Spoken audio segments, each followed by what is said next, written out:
that you're in here.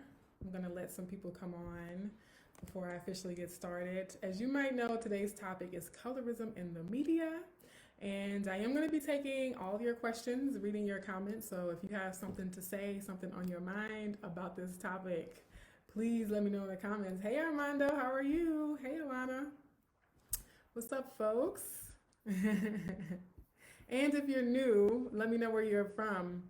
Yay, I'm glad you're excited. I'm excited too. It's a big one, right? Colorism in the media is like so obvious to me and a lot of folks. But people, try to gaslight us and say it's not a thing. Hey there, Teal Blue Birdie. Teal Blue Birdie, nice to see you. So where are y'all from? I always like to know where people are watching from around the world.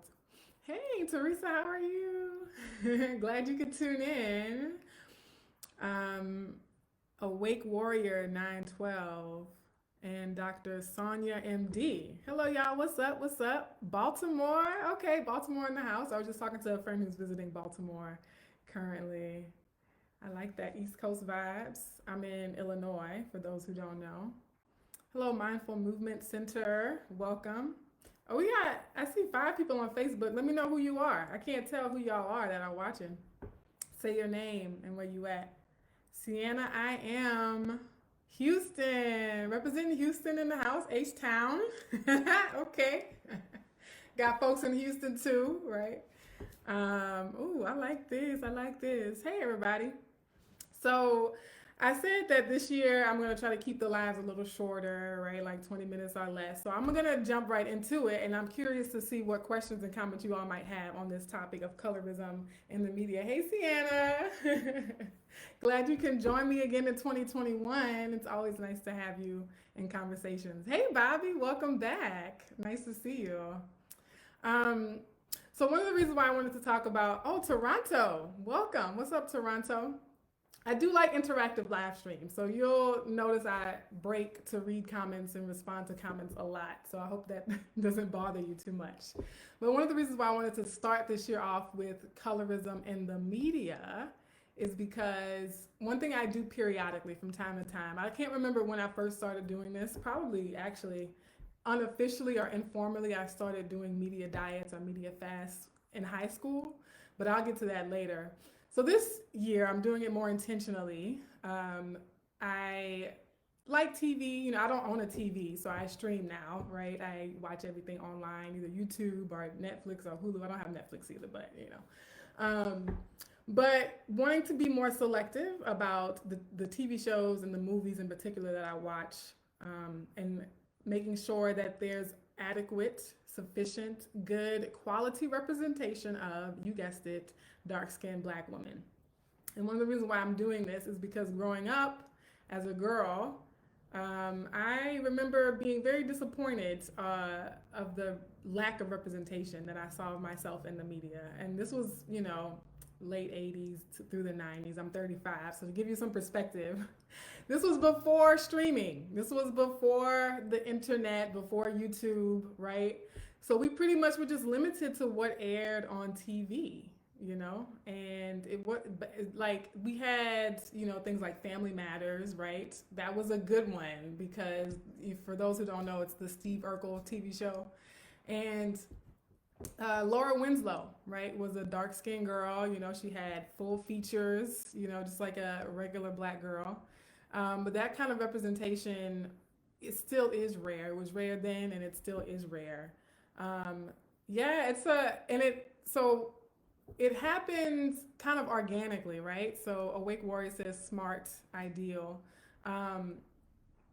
Part of one of the reasons why I stopped doing it, it kind of happened organically because I would be watching TV or I'd be looking for movies and TV shows to watch, and I noticed that there were just no movies or TV shows with dark-skinned Black women in the lead, right? And so I just would turn the TV off because I felt triggered, right? And I remember going through a period in high school where I just didn't watch TV. And I grew up in front of the TV, right? I grew up in one of those households where we woke up on Saturday, we watched TV all day, come home after school, you watch TV, you do your homework in front of the TV, you eat in front of the TV, okay? So when I say I stopped watching TV, it was a significant choice. It was a significant event to just turn off the TV and be so discontent. Um, and then now that with the age of technology and the internet, now that I have the option, right, to choose what I want to watch and not just rely on TV programming, that has been the motivation to be strategic and intentional, right? So instead of saying don't watch any TV, just turn it off, now I'm trying to curate and collect TV shows that do a good job of representing dark-skinned Black women. And I'm open to suggestions. So if there are any TV shows you all watch that you think do a good job of representing us, representing folks that look like yours truly or that might look like you or other women, let me know. I'll take recommendations. The thing is, and I mentioned this last week too, it's not just the quantity of representation, it's also the quality of representation. So I remember watching a movie one time, I think it might have been like a really big blockbuster hit, like Transformers or something. And I was frustrated at the movie, the casting, right? I was like, okay. You know, a lot of times they'll have Black men in movies like that, even like the Fast and the Furious, right? That whole franchise. But there's just an absence of Black women. And I was frustrated by that, and I was mad. This was like before Colorism Healing. This is my earlier days, okay? So I hadn't, had some anger still repressed in me. And so somebody said, well, there's a Black character. That was that Black character in that one scene. Okay, so they're like, that was their justification as to why I should not be discontent with the film. Because there was a Black woman in a scene. She might have gotten like 2 minutes of screen time. And the thing that upset me, though, was that, yes, there was a Black woman, but she was the comic relief, right? She was the butt of a joke. She was used in the story to add humor, to add some slapstick comedy. And that was a flat stereotypical portrayal of the only Black woman in the movie, right? So if you're only gonna put one in a movie, you should at least do right by them, right? But to only have one in the movie and to make them a stereotype, make them the comic relief, the butt of the joke, is insulting. And I'm not saying that movie makers and filmmakers are doing this intentionally. A lot of it is probably unconscious on their part. They're probably not sitting around the table like, okay, how can we, make Black women look bad in our movie, right? But that's just how they view us, though. And so it seems natural to them, right? It doesn't have to be intentional or conscious on their part. It's just a natural part of how they view and imagine Black women to be in the first place. And then it's the chicken or the egg issue, right? It's the cycle, right? So they have that imagination about Black women in their minds, but part of that comes because of how the media portrays Black women, right? So it becomes what we know as a vicious cycle, because the media shapes the way we perceive Black women, and then the way we perceive Black women determines the stories we continue to tell about them and perpetuate about them. Shreya Kumar says, yeah, it really is. So the quality of representation has improved, and I was on the Tammy Mack show, right? So shout out to the Late Show with Tammy Mack on Fox Soul. If you haven't heard of that show or seen it, check it out. Some good folks there. And the subject was colorism in Hollywood, right? And there were, actresses and singers on there who worked in Hollywood, and they were talking about how one of the answers to this misrepresentation or to this lack of representation is to have more Black filmmakers, right? So they're saying, hey, what's up, Phil? How are you? So they were saying that, if white people get to tell all the stories, of course they're going to make Black people look bad, especially Black women, right? And so now that we are starting to get more power in the industry, getting to have a seat at the table in the industry, Shonda Rhimes, right? All the Black folks who are opening their own production companies.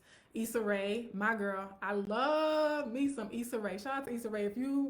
If anybody wants to share this video and tag Issa Rae, do that, because that's my home girl. She don't know me, but that's my home girl. So people really taking the initiatives, right? Black artists, Black people with clout and influence in the industry, using that to tell stories for ourselves. The one thing though, um, that I mentioned on the Tammy Mack show was that sometimes, though, the disappointing thing is that sometimes it is the black filmmakers who perpetuate colorism, right? And so that's the other aspect of it. So we might, yeah, we'll have white filmmakers choose to always cast the light skinned or biracial girl in a movie. I know people were talking about the casting of Storm and X-Men and how the original Storm was, a dark skinned woman from Kenya, but all the actresses that have played her have been light skinned biracial women. But even when it's a quote unquote black film, right? Even when all the actors and actresses are black, even when the director is black and the producer is black, we'll still see instances of colorism, right? We'll still see that colorism play out even on BET, even on TV One, right? Even in a Tyler Perry film. And so that's when it really becomes frustrating and upsetting and disappointing is that we can't even count on black films and black TV shows to represent the full spectrum of black beauty. Awake Warrior 912 says it's not unconscious. We are viewed as just that. Absolutely. So it is the way we're viewed. And people, I agree with that to an extent. I think people know that that's how they perceive black women. I think people make jokes about it. I know Armando, I don't know if Armando is still watching, but he asked about colorism in TikTok, right? And I know on TikTok, the thing is to make jokes about your preferences. And so there are people who consciously have these biases and they're proud of it, right? Some people are actually proud to have these biases and to create memes and mean tweets and, nasty hashtags and, the TikTok videos of, young, I think, millennial, Gen Z, black boys in particular, sort of making fun of black girls, right? And saying that upholding white supremacist ideals of beauty and perpetuating the notion that white women are inherently more beautiful and more desirable, right? So we think social media, because we can create our own messages, because we can create our own images, would be a platform where black people can acknowledge our beauty and say, no, I'm proud to be black. I love my black people. I love black men. I love black women. But social media, unfortunately, is also a place where we see it perpetuated amongst the masses. So Hollywood, the TV industry, we have that sort of elite class of people, like the wealthy class of people who have the power and the clout to make, big films and, movie theaters. But then we also have the regular, average, everyday folks perpetuating colorism on social media, right? So we have big media, we have social media, and there's change. I'm not going to say there's not change, but it's very clear that it's still very explicit even today, these biases, right? Whether they're sometimes unconscious, oftentimes they are intentional and conscious. Let me look at some of these comments. Gracia Sua says, yes, I was just so disappointed when I heard that Bridgerton are including only light-skinned actors and actresses. I've been hearing a lot about Bridgerton, so please, if anyone has more opinions or commentary on Bridgerton, please let me know. As I said, I don't have Netflix. I just heard about it last week, like a week ago. I didn't even know it was a show, but Tammy Mack, again, was talking about it. But yeah, that would be very disappointing, right? And I know that some of the actresses have natural hair, right, which is kind of cool. But in the little clip that I saw, it was a very fair-skinned woman with a golden-colored afro. So yeah, I'd definitely be curious to know what people think. Shreya Kumar, yeah, internalized racism times patriarchy times the expectation that all POCs are supposed to be experts on their race and dynamics. 100. Westside Wap said TikTok is the worst. Yeah, yeah. The explicit racism. Y'all know I remember the story of these two white kids, a white girl and a white boy, who lost their college scholarships and they weren't allowed to graduate from college because they put out this extremely racist, y'all. And these are Gen Z, people who are 18 years old and 20. Just show them a TikTok video. Show them the TikTok stream. No, this new generation is still just as racist as the good old boys from 50 years ago. Shreya Kumar says, yes, these TikTok preference videos kill me a little. Don't let them kill you, man, fam. I know, I feel you. Awake Warrior, yes, being a Haitian woman, I was taught by my father to be aware and conscious of color and difference because it is how we are perceived. Yeah, and I think it's interesting that your father was explicit about that because I know sometimes a lot of parents um, try to ignore it or they think that talking about color is going to make the situation worse. Not so much amongst black folks because we know that we have to prepare. There's this thing where you have to have the talk with your black children about, you know, if a cop pulls you over, what do you do? Or, you know, if you're shopping at a store and people are profiling you, make sure you take these certain steps. Um, People are laughing. Facts. I didn't mean to laugh, but TikTok is rough. Yeah. I know that last week I made some TikTok videos about colorism, and there are a lot of people on TikTok who get it, They're on board with like, yeah, we need to end the colorism thing, but the comments were crazy. They were going off like thousands of comments. I've never had more comments on any social media post than I've had on TikTok. Um, but that's, I think, one reason I wanted to talk about the fast and share that with you all is because it is a tangible thing we can do as individuals, right? On our part, the fast or the quote unquote media diet, one, it's a way to show support for filmmakers and TV shows and other types of media that do right by dark skinned black women. Let them know that, you know, we are going to support you, right? If you choose to cast more women who look like Viola Davis, if you choose to cast more women who look like Lupita Nyong'o and Issa Rae, like we will see those movies, we will watch those movies, we will pay subscription fees or pay a movie ticket to see movies like that.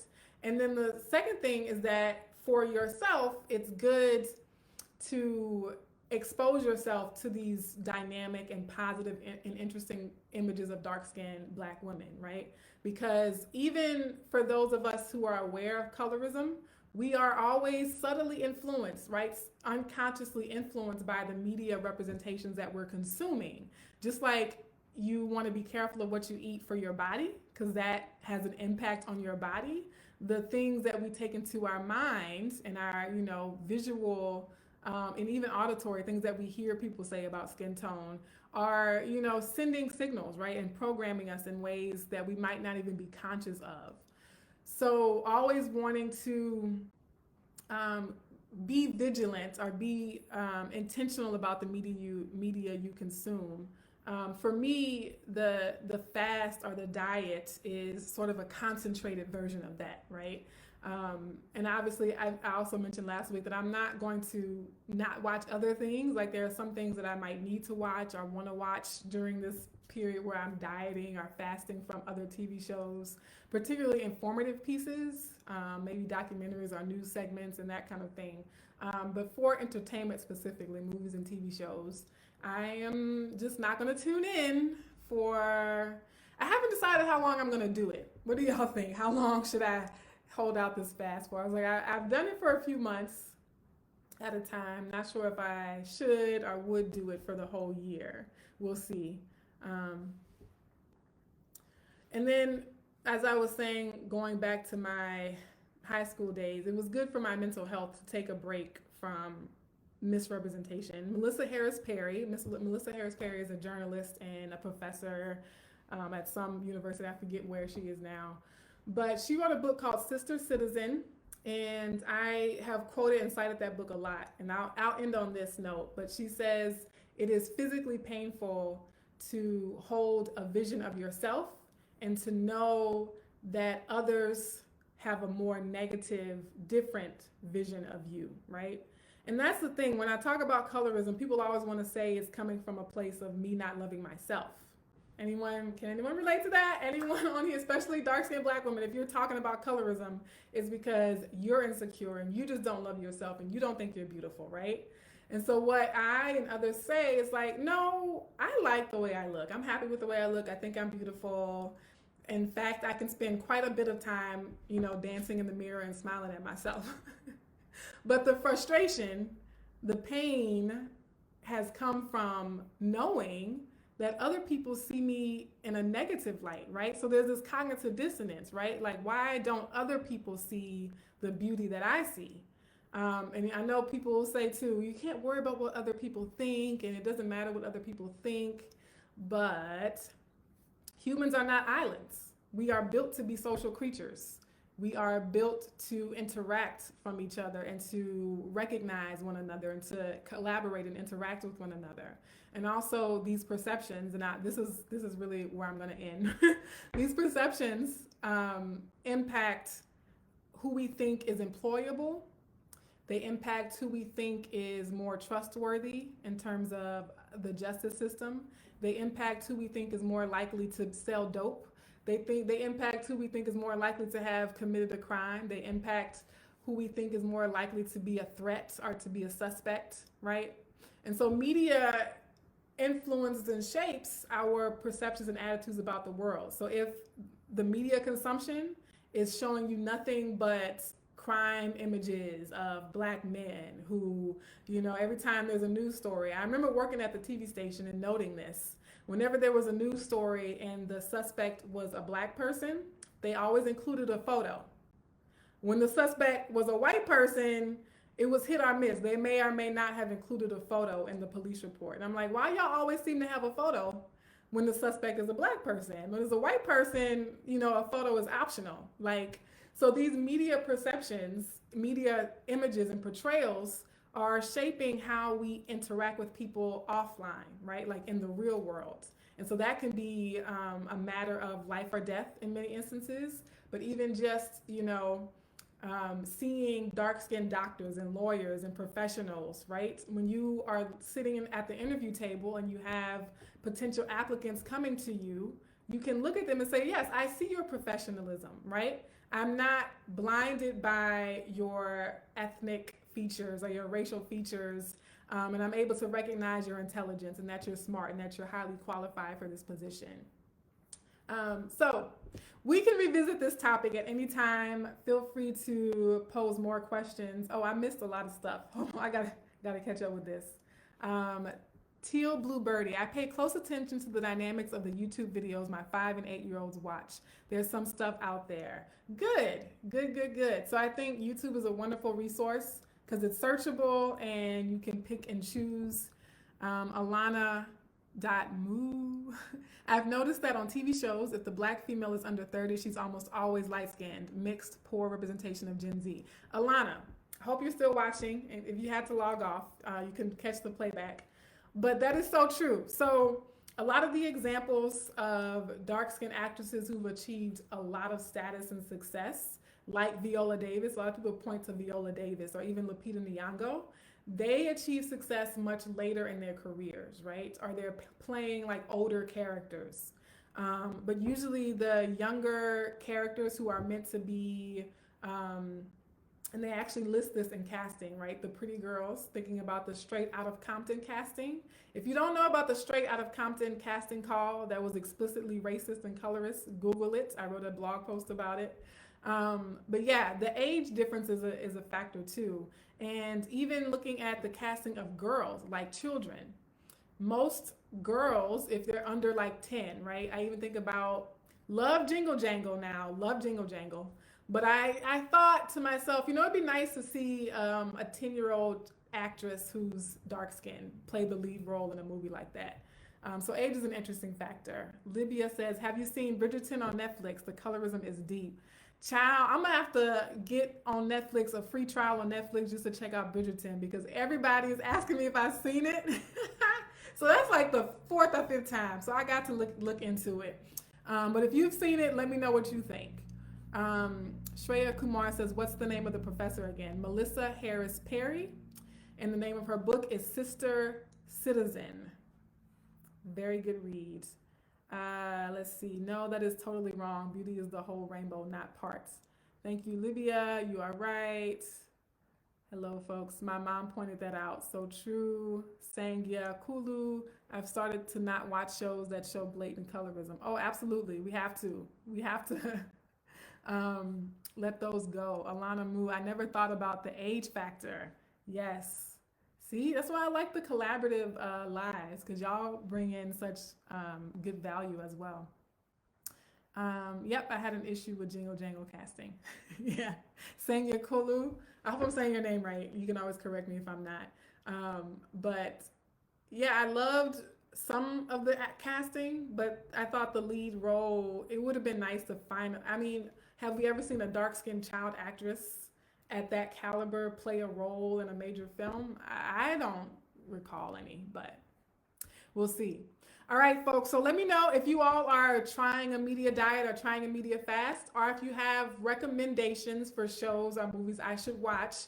Please leave me a comment or send me a direct message. I'm behind on my DMs. I really am. I have a lot of unread DMs. So I'll probably read a comment before I read a DM. But let me know. Stay in touch. And I'll see y'all next week. I'm not sure what the topic is yet, but you'll see a post about it soon. Teal Blue Birdie, I haven't seen Bridgerton, but I heard that the abusive father is dark skinned. Yeah, that's what I heard too. That's what I heard. All right. Love y'all. Thanks for tuning in. I love, love, love chatting with all of you. Bye. You can have my Netflix login if you want. I don't use it. I might have to follow up on that. All right. Take care. I love y'all.